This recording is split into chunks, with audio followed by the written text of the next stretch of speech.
കാര്യം എന്താണ്? വളകിലിക്കണ കുഞ്ഞോള്, തിരി പൊടിക്കണ മുത്തോള്, വഴിയരികിൽ പൂത്തു നിൽക്കണ പൊന്നാര്.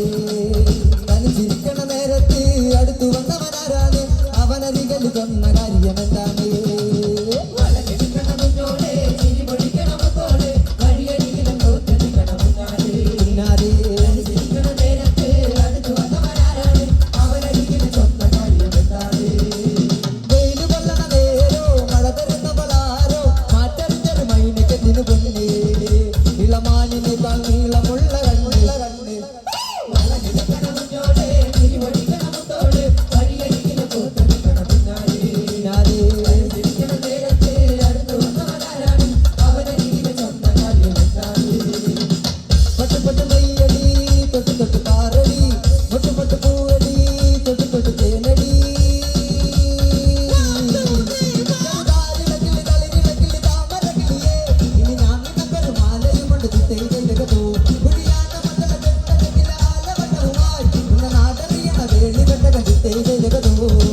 അല്ലിക്കൊടിയേ ചെല്ലക്കൂടമേ ഗുട്ടല് ഗുട്ടലിതാ വളകിലിക്കണ കുഞ്ഞോളെ, ചിരി പൊടിക്കണ മുത്തോളെ, വഴിയരികിൽ പൂത്തു